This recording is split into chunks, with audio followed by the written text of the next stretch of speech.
8h45 sur studioqualita.com, c'est l'heure comme chaque matin de la revue de la presse et des médias israéliens ainsi que des sites d'information d'Israël. Nous commencerons cette revue de la presse par les résultats d'un sondage qui s'affiche ce matin en manchette du Maariv. Selon ce sondage, 78% des Israéliens estiment qu'au lendemain de la visite de Donald Trump en Israël, qu'il n'y a aucune chance de parvenir à la paix avec les Palestiniens. 64% estiment qu'il n'y a pas de partenaire côté palestinien. Et pourtant, 58% des Israéliens continuent à souhaiter ou à espérer une relance du processus de paix, alors que 33% ne le veulent plus. Selon le Maariv, les résultats de ce sondage prouvent que les Israéliens sont dans leur majorité ou sont de plus en plus désabusés par rapport au processus de paix, mais qu'ils continuent malgré tout à espérer qu'un jour, cette paix à laquelle ils aspirent arrivera. Dans l'actualité de ce vendredi matin, à noter la visite de Jason Greenblatt, le conseiller spécial du président Trump, qui est resté en Israël après la visite du président américain et qui a rencontré hier tour à tour Binyamin Netanyahou et Mahmoud Abbas. À l'issue de ces entretiens, Greenblatt pourrait proposer un sommet israélo-palestinien en juillet prochain. Les sites orthodoxes nous montrent ce matin Jason Dov Greenblatt, on devrait dire, qui avant de rencontrer hier Abbas et Netanyahou est allé prier au Kotel, l'office de Shacharit. Et Greenblatt, lui, prie avec Talit et Tefillin. C'est un juif pratiquant, comme nous l'explique le Yediot Aharonot ce matin, qui publie dans son supplément du Shabbat un portrait de Greenblatt. Pour le Yediot, il s'agit d'un juif orthodoxe particulièrement chaleureux, qui connaît parfaitement l'État d'Israël et qui devra prouver aux Palestiniens qu'il ne leur est pas hostile. L'un des proches de Greenblatt affirme que celui-ci est persuadé qu'il détient là une occasion unique qu'il faut saisir et qu'il est convaincu que la crainte d'une Iran nucléaire va pousser les deux parties israéliennes et palestiniennes à avancer sur la voie de la paix. Fin de citation. Reshet Bet, ce matin, se fait l'écho d'une déclaration de Hassan Nasrallah, le leader du Hezbollah, semble particulièrement en colère. Il l'a dit dans un discours contre l'Arabie saoudite qu'il accuse d'avoir cédé, je le cite, devant le président Donald Trump, qu'il qualifie d'anti-arabe, d'anti-musulman. Et puis ce matin, les élections à la Histadrout, les journaux mentionnent en évidence la décision prise hier vers midi par le tribunal de Tel Aviv de ne pas invalider ces élections comme le réclamait Shelly Yechimowitz, la députée travailliste qui briguait la présidence de la centrale syndicale. Selon le tribunal, les preuves de fraude électorale avancées par Yechimowitz ne suffisent pas à invalider de telles élections. Et alors qu'il restait hier encore la moitié des voix à décompter, la victoire du président sortant, Avi Nissan-Koren, semblait être assurée. Revenons à la guerre des 6 jours dont on a beaucoup parlé au cours des derniers jours, avec de nouvelles révélations faites ce matin par le Maariv qui cite le libérateur de Jérusalem, le colonel Motagour, dans des documents secrets dont la publication vient d'être autorisée. Le colonel Motagour avait affirmé peu après la guerre qu'en marge de la victoire glorieuse de Tsahal et de la libération de Jérusalem, son unité, la brigade 55 des parachutistes, avait essuyé durant la bataille de Jérusalem des pertes importantes, des pertes qui parfois résultaient d'absence de renseignements et de pénuries en munitions et en matériel médical pour soins d'urgence. Donc, selon Motagour, les pertes avaient été beaucoup plus importantes qu'on ne le pensait dans un premier temps au sein de l'état-major de l'armée israélienne. Et puis, une information étonnante en une du Haaretz. Les ambassadeurs de pays européens ont boycotté une visite de la future ligne de chemin de fer Tel Aviv-Jérusalem, et ce, parce qu'une partie du tracé de cette ligne, qui doit être inaugurée en 2018, peut-être on espère que ça sera bien avant en 2028, mais en 2018 normalement,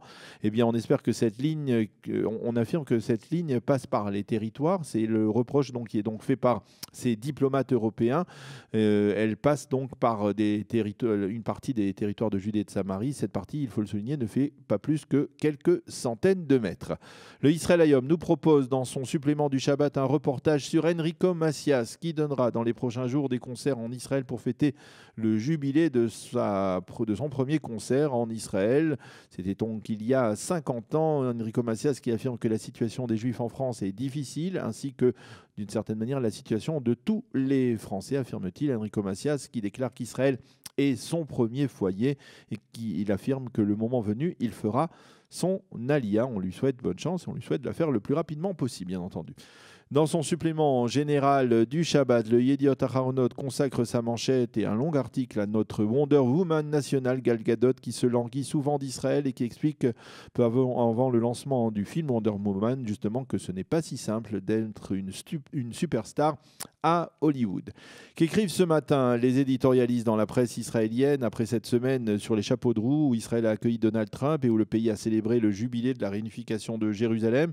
Nous commencerons par Ben Caspid dans le Maariv qui admet que Donald Trump a prononcé à Jérusalem un discours très sioniste, entre guillemets, mais lorsqu'il commencera à faire pression sur Israël, eh bien, il sera alors difficile de le taxer d'antisémite.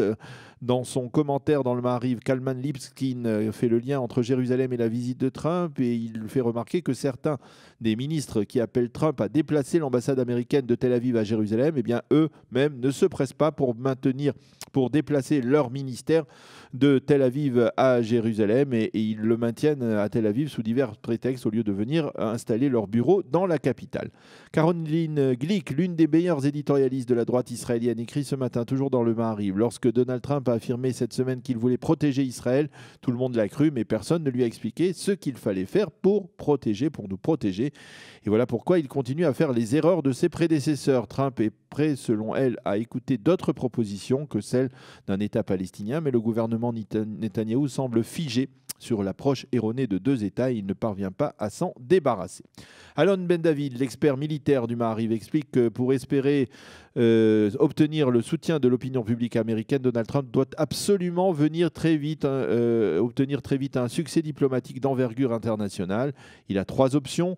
Une démarche musclée face à la Corée du Nord, une initiative ferme contre les Russes ou bien la conclusion d'un deal donc entre Israéliens et Palestiniens. Il pourrait avoir choisi la troisième option. Dans la manchette de son supplément politique du Shabbat, le Yediot Aharonot explique que Donald Trump nous a affirmé à Jérusalem qui étaient les bons et qui étaient les mauvais, mais il n'est pas rentré dans les détails. Quant à Binyamin Netanyahou, il a bu avidement chaque mot du président américain et a veillé à faire taire la moindre critique, en particulier à propos de l'accord mirobolant conclu entre les États-Unis et l'Arabie saoudite. Sima Kadmon, dans son éditorial, parle ce matin d'une visite de Trump sans éclat et constate que derrière les mots chaleureux du président américain, eh bien, il n'y a rien de véritablement concret. Le site Ynet consacre ce matin une analyse au Qatar, le bad boy des pays du Golfe Persique, l'émirat richissime, fait parler de lui au lendemain de la visite de Trump à Riyad. L'émir, le Cheikh Tamim ibn Hamad al Thani, a en effet fait des déclarations inattendues et parfois contradictoires. D'un côté, il a affirmé qu'il entretenait de bonnes relations avec l'État d'Israël, mais d'un autre, il a vanté les mérites du Hamas et du Hezbollah qu'il a qualifiés de mouvements de résistance. Et pour couronner le tout, eh bien, il ne s'est pas gêné pour critiquer Donald Trump. Le site NRG publie ce matin un éditorial de Daniela Tromb qui déplore que le Yom Yerushalayim, nous en avons parlé tout à l'heure avec Ariel Kandel, soit célébré en grande partie uniquement par les sionistes religieux.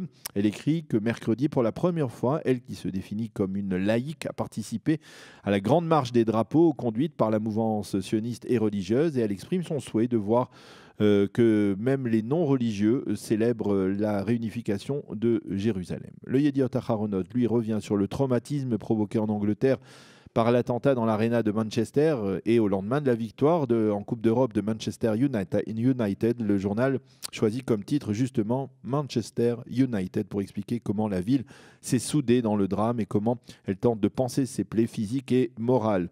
Le journal cite toutefois Rafi Bloom, le président de l'une des organisations de la communauté juive locale, qui ne comprend pas pourquoi l'imam qui connaissait le terroriste n'a pas cru bon d'alerter les forces de sécurité alors qu'il avait décelé de la haine sur son visage lorsqu'il avait appelé lui-même à faire face à Daesh. Et puis nous terminerons cette revue de la presse et des médias d'aujourd'hui par deux informations sportives. L'info sportive du jour, nous en avons aussi parlé avec Ariel Kandel, se trouve en page d'ouverture du site Ynet. C'est la petite équipe de Bnei Yehuda, qui vient difficilement de se maintenir en Ligue de football, mais qui a remporté hier la Coupe d'Israël face au grand Maccabi Tel Aviv à l'issue d'un duel de pénalty 4-3 après qu'à l'issue du temps réglementaire, les deux équipes se soient séparées sur le score de 0-0. Et puis pour les passionnés des Jeux Olympiques, j'en connais au moins un qui nous suit très régulièrement sur studioqualita.com. Le Haaretz révèle qu'une centaine de médaillés des Jeux de Rio de l'an dernier ont demandé à restituer leurs médailles aux organisateurs. Motif stupéfiant, les médailles seraient en train de rouiller et leur couleur se détériore. C'est tout à fait inattendu. Voilà, c'est la fin de la revue de la presse et des médias israéliens de ce vendredi matin. Vendredi matin, veille de Shabbat, Bemidbar, Rosh Chodesh, Sivan. Je vous souhaite de passer une agréable journée, un bon Shabbat, Shabbat Shalom.